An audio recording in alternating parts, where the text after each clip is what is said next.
Mes frères et sœurs, je vous salue dans le Seigneur. Alléluia. Le Seigneur nous appelle ses bien-aimés. Alléluia. Voici mon fils bien-aimé. Alléluia. Le fils dans la parole de Dieu peut être aussi l'assemblée du Seigneur. Israël est considéré comme un fils premier-né. Laisse partir mon fils. Laisse partir Israël. Et nous voyons aussi que Israël, eh bien, c'était aussi une femme qui avait désobéi au Seigneur et qui se retrouvait parmi ses amants en Égypte. Donc c'était devenu une femme adultère. Alléluia. Le Seigneur il parle de la femme adultère, celle qu'on devait lapider. Bien, ça représentait un peu les pharisiens qui avaient abandonné le commandement de Dieu au sujet de leur tradition. Alléluia. Et eux-mêmes, eh bien, présentèrent cette femme au Seigneur. Et le Seigneur, il dit qu'il fallait pour cette femme une lettre de divorce, mais c'était à cause de la dureté de leur cœur que, eh bien, Moïse avait dit de donner une lettre de divorce.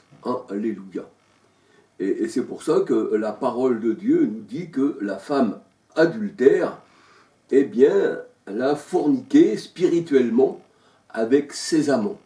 C'est-à-dire, elle n'a pas reçu comment on va dire, la semence de son époux, Ésaïe 54, verset 5. Le Christ est aussi l'époux. Alléluia. Paul nous a présenté à Christ comme une vierge pure. 1 Corinthiens 12, verset 11. Alléluia. Ça veut dire que la vierge qui est pure n'a pas connu l'enseignement de l'homme. Elle n'a pas reçu la semence de l'homme charnel, mais la semence de l'époux qui est la parole. Un semeur sorti pour semer. Alléluia. Mais là n'est pas le sujet. Aujourd'hui, le sujet que je voudrais vous présenter, eh bien, c'est des questions-réponses. Alléluia. C'est-à-dire partager la parole de Dieu, et que si nous faisons eh bien, des recherches, des études sur la parole de Dieu, eh bien, nous soyons un peu plus éclairés. Alléluia. Donc c'est un partage, mes frères et sœurs.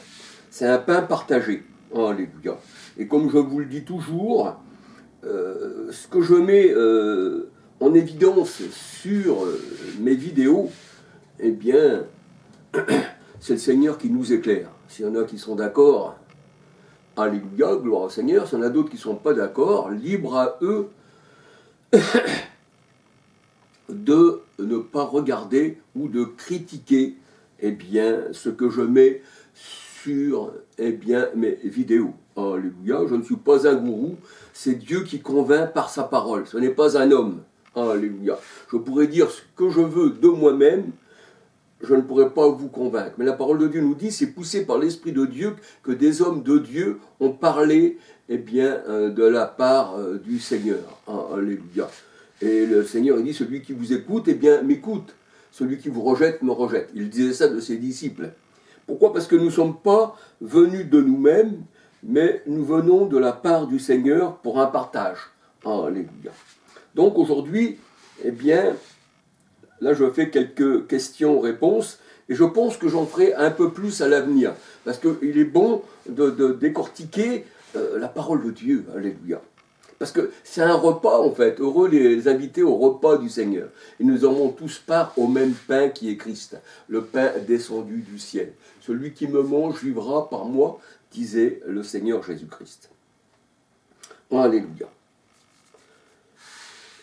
Alors là, je vais vous parler de divers sujets dans les questions et réponses. Je vais vous parler de la pâte par laquelle on fait le pain, la farine qui devient une pâte mélangée à l'eau, bien sûr. Et nous voyons que la pâte, dans la parole de Dieu, ça veut dire beaucoup de choses. Le Seigneur n'a pas un langage humain, c'est pour ça que les pharisiens ne comprenaient pas le langage du Seigneur, et il leur disait dans Jean 8, 43, 44, vous ne comprenez pas mon langage, parce que vous êtes de l'adversité, vous êtes du diable, vous êtes des personnes charnelles.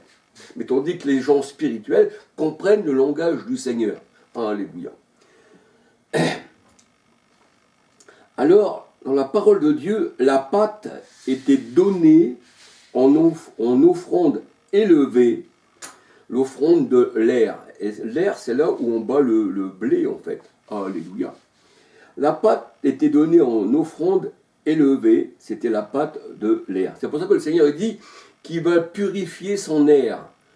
Hein, l'air, là où on bat le blé. Il sépare la balle du grain. Hein, il sépare l'herbe, la paille du grain, et il met son grain dans son grenier. Alléluia. Alors, la pâte était donnée en offrande élevée, elle était tirée de l'air. Alléluia. Alors, le symbole de la pâte, eh bien, c'est l'homme. La pâte par laquelle on fait le pain, c'est l'homme dans la parole de Dieu. C'est l'homme nouveau.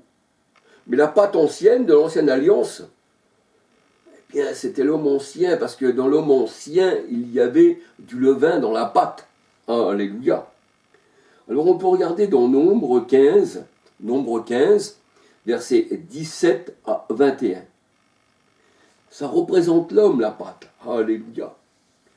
Néhémie 10, verset 36. Ézéchiel 44, verset 29 à 31. Et c'est avec la pâte qu'on fait des gâteaux. Et les gâteaux, ça représente aussi l'homme dans la parole de Dieu. Alléluia. Ézéchiel 44, verset 29 à 31. Alors, le gâteau, eh bien, des fois n'est pas bon à manger, parce qu'il s'est retrouvé à faire des choses contre Dieu. Et on voit qu'Éphraïm est considéré comme un gâteau qui n'a pas été retourné. Alléluia. Osée 7, versets 1 à 16. Osée 7, versets 1 à 16. Éphraïm est un gâteau qui n'a pas été retourné. Il n'est pas bon à manger puisqu'il s'est détourné du Seigneur. Nous savons qu'un jour, le Seigneur va faire de lui une pâte nouvelle. Alléluia. Pour qu'il soit vraiment un gâteau à manger. Alléluia. Alors la parole de Dieu nous dit qu'un petit peu de levain fait lever toute la pâte. C'est-à-dire, vous êtes une pâte qui est destinée à être un pain bon à manger. Mais s'il y a du levain, eh bien, à l'intérieur de vous, eh bien, toute la pâte que vous êtes, ça va monter, mais ça ne sera pas bon. Alléluia, ça ne sera pas bon. Parce qu'il ne doit pas avoir de levain dans la pâte par laquelle nous faisons, eh bien, les pains, en fait. Alléluia. Et les pains, ça représente les hommes aussi dans la parole de Dieu. Matthieu 13, verset 33-34. Le levain n'est pas bon dans la pâte que nous sommes. C'est pour ça que dans Matthieu 16, versets 5 à 12, le Seigneur, il dit, eh bien, à ses disciples, il parlait de pain, et il parlait aussi de levain. Alléluia. Mais les disciples ne comprenaient pas, ils croyaient qu'ils n'avaient pas de pain. Mais le Seigneur, il dit, je ne vous parle pas de pain simplement, mais je vous parle du levain, de l'enseignement des pharisiens. Alléluia. Matthieu 16, versets 5 à 12. Et la parole de Dieu nous dit que dans la nouvelle alliance, nous sommes une nouvelle pâte en Christ. La pâte, là, qui sert à faire le pain, et qui dans la farine, nous mettant l'eau, par laquelle l'eau représente l'Esprit Saint, alléluia, 1 Corinthiens 12, 13, nous sommes tous abreuvés d'un seul esprit, Jean 7, 37 à 39, venez à moi, vous tous qui avez soif, et je vous donnerai une eau qui jaillira jusqu'à dans la vie éternelle. Et il parlait de l'esprit que devaient recevoir ceux qui croiraient, eh bien, au Christ. Jérémie 2, 13, Dieu est la source, j'ai soif du Dieu vivant. Et nous sommes tous abreuvés d'un seul esprit, 1 Corinthiens 12, 13, pour former un seul corps. Et nous sommes une pâte nouvelle, sans levain, le Seigneur dit, enlevez le vieux levain, le levain, afin que vous soyez une nouvelle pâte. Alléluia. Pour faire, eh bien, des bons gâteaux ou alors des pains. 1 Corinthiens 5, versets 6-7. Alléluia. Alors, pour être une nouvelle pâte, par laquelle que nous soyons un bon pain, il faut enlever le levain, l'enseignement, le faux enseignement, pour être une pâte et un bon gâteau. Alléluia. 1 Corinthiens 5, 7, 8. Alors, la parole de Dieu nous dit, il ne faut pas être un vieux levain. Parce que nous voyons que le vieux levain, dans la parole de Dieu, eh bien, c'est l'ancienne alliance. C'est les gens qui se détournent du Seigneur. C'est des gâteaux qui ne sont pas bons à manger, en fait. Un peu comme les pharisiens, bien pour leur tradition, ils avaient annulé les commandements du Seigneur. Ils avaient carrément annulé la parole de Dieu pour des traditions humaines. Donc c'était eux-mêmes, c'était du levain, en fait. C'était eux le levain. Alléluia. Dans Marc 7, nous voyons ça. Dans Marc 7, on voit qu'ils ont abandonné les commandements de Dieu. Alléluia.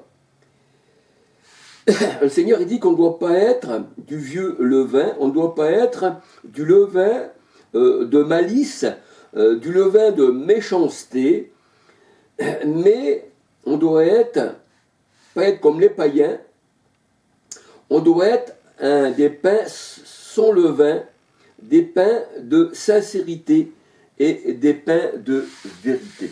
Si nous sommes des pains de vérité, alors nous sommes à Christ, parce que le Christ, il est la vérité. Il est le chemin et la vérité. Jean 14, verset 6. Je suis le chemin, la vie et la vérité. Alléluia. Alors, Paul nous met en garde contre le levain des méchants, qui veulent vous détourner du Christ. Dans Galates 5, verset 1 à 9, j'ai souligné Galates 5, verset 9, 10. Alléluia. Alors, les prémices de tout fruit des arbres, ça représente aussi les hommes. Les prémices des fruits des arbres. Parce que les arbres, dans la parole de Dieu, c'est l'homme. Et le fruit de l'arbre, c'est les enfants. Alléluia. Les fruits des arbres, c'est les enfants. Et il y a aussi des arbres qui portent du mauvais fruit, qui portent du levain. Matthieu 7, verset 15 à 20. Alléluia. Matthieu 3, verset 8, 10, 12. Ceux qui ne portent pas de bons fruits seront coupés et jetés au feu, parce qu'ils ne portent pas du fruit de la repentance. Matthieu 3, 8, 10, 12. Alléluia. Et toutes les offrandes dans la parole de Dieu, dans Nombre 8, versets 11, 13, 14, 15 à 22, des offrandes par élévation, par les offrandes tournoyées, eh bien, représentées dans la parole de Dieu ceux qui étaient au Seigneur, un peu comme les Lévites, comme Aaron. Alléluia. Alors, c'est vrai que les faux prophètes donnent du mauvais fruit, ils sont pleins de levain. Et le Seigneur, dans Matthieu 12, versets 29 à 33, eh bien, nous parle bien de ces gens-là. Alléluia. Alors, Nombre 8, 11, 13, 14, 15, 22, les offrandes devaient être pour les sacrificateurs, pour les Lévites. Nous voyons que les offrandes dans la parole de Dieu, dans la Nouvelle Alliance, Christ, il est aussi le souverain sacrificateur, non pas venu comme les Lévites, mais selon l'ordre de Melchisédek, dans Hébreux 7, verset 3. Il est le souverain sacrificateur et on doit lui présenter des offrandes aussi. Alléluia. Sanctifié par l'Esprit comme Paul l'a fait en fait. Alléluia. Dans Romains 15, verset 16. Là où il n'y a pas de levain. Alléluia. Les offrandes appartiennent aux sacrificateurs. Les prémices de la pâte. Voyez-vous, la pâte, c'est l'homme en fait. Les prémices de la pâte. Les prémices des premiers fruits des arbres. Alléluia. Devaient être offertes aux sacrificateurs. La prémisse de la pâte. Ézéchiel 44, verset 30.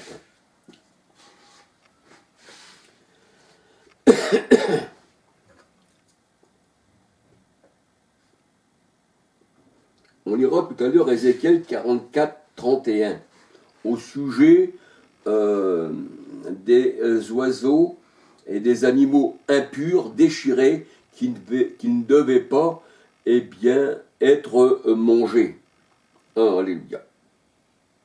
Alors, dans Lévitique 22, verset 8, Ézéchiel 44, 31, les sacrificateurs ne devaient manger aucun oiseau, aucun animal mort, ou déchiré.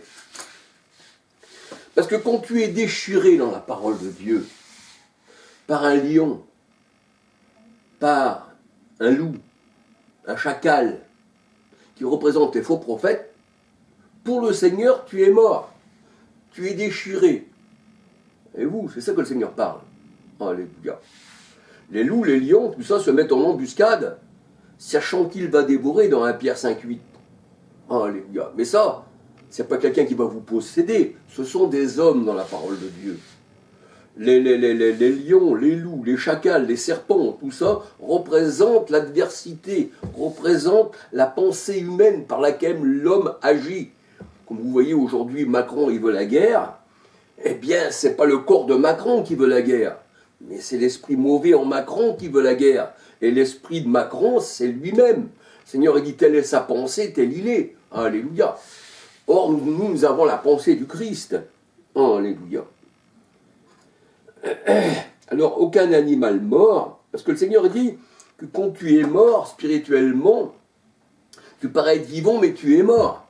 Et celle qui vit dans la débauche, le Seigneur nous dit, eh bien, elle est vivante, mais vu qu'elle vit dans la débauche, pour le Seigneur, elle est morte. Le Seigneur, il regarde l'esprit qu'il y a dans la personne. Son esprit est mort. Il n'appartient pas au Seigneur. C'est pour ça que le Seigneur il nous donne un souffle de vie, afin que nous soyons vivants, afin que nous marchions en nouveauté de vie. Le Seigneur, il dit, voici, eh bien, vous êtes passé de la mort, vous étiez mort par vos péchés. Tu étais vivant, mais tu étais mort par tes péchés. Mais le Seigneur, il dit, voici, j'ai ôté vos péchés, afin que vous viviez, et je suis la résurrection et la vie, et quiconque croit en moi ne mourra jamais. Alléluia, mais c'est pas merveilleux, alléluia. Il est la résurrection. L'animal qui était mort, bien qu'on voit dans Acte 10, quand Paul voit la nappe qui descend du ciel, avec tous les oiseaux impurs, les reptiles, les serpents, les quadrupèdes, tout ce qu'il y avait, le Seigneur, il dit, tue et mange, Pierre, mange. Mais le Seigneur, Pierre, il dit, Seigneur, j'ai jamais rien mis de souillé dans ma bouche. Mais là, le Seigneur, il parlait pour les païens, qu'il allait, purifier. Et on voit quand il rentre dans la maison de Corneille, eh bien, c'était justement pour eux. Alléluia. Qu'il devait rentrer dans la maison d'un païen, parce qu'il dit, je ne veux pas rentrer dans cette maison-là, je ne vais pas me souiller dans cette maison. Et Pierre, il dit, eh bien, je vois que en toute nation, tout homme qui le craint, eh bien, le Seigneur est venu pour, eh bien, justement, il connaît d'avance le Seigneur, parce qu'il dit, je vous connaissais déjà d'avance, donc rien n'est caché au Seigneur. Alléluia. Et le Seigneur, s'il veut, eh bien le Seigneur, il dit, je peux te laisser à ton penchant naturel. Puisque tu es comme ça, alors reste dans ton penchant naturel, reste dans tes pensées. Et l'homme croit faire bien, il croit que c'est son libre choix. Mais en fait, le Seigneur a les yeux sur lui et il sait ce qu'il fait. Alléluia. Puisqu'avant que nous soyons nés, le Seigneur, il dit, avant que tu étais né, je te connaissais, même quand tu étais avant dans le ventre de ta mère. Dans Jérémie 1, verset 5. Ne dis pas que tu es un enfant, Jérémie. Ne dis pas que tu es un enfant. Alléluia. Alors, les bêtes déchiquetées, mortes, déchirées, eh bien, c'était par les faux prophètes qui, les lions, les loups, en sont les symboles. On regarde donc Ézéchiel 22, versets 25, 26, 27, 28 à 31, nous voyons que les faux prophètes, les loups, sont des personnes qui se tiennent en embuscade et qui veulent vous déchirer et vous emmener à la mort. Ils se déguisent en brebis, ce loup, en ange de lumière, justement, pour vous attirer dans le séjour des morts. Ils ont creusé une fosse, c'est des fossoyeurs. Alléluia. Donc, ces gens-là, les loups, les lions, Ésaïe 1, 23, se tiennent en embuscade. Michée 3, versets 1 à 12. On peut regarder aussi Sophonie 3, verset 3, et 1 Pierre 5, 8. Le diable, appelé aussi le serpent, c'est ce que nous allons voir plus loin, que c'est les hommes. 1 Pierre 5, 8, rôde autour de vous comme un lion rugissant. Il veut vous déchirer, en fait. 1 Pierre 5, 8. Alors, dans le psaume 74, verset 4, il rugit le lion. Il rugit, c'est ce que nous dit la parole de Dieu. Osée 6, verset 9. Osée 6, verset 9. Ézéchiel 34, versets 1, 2, 3 à 10. Les faux prophètes sont des lions qui déchirent, qui vous dévorent et qui sont honorés par ceux qui se font dévorer.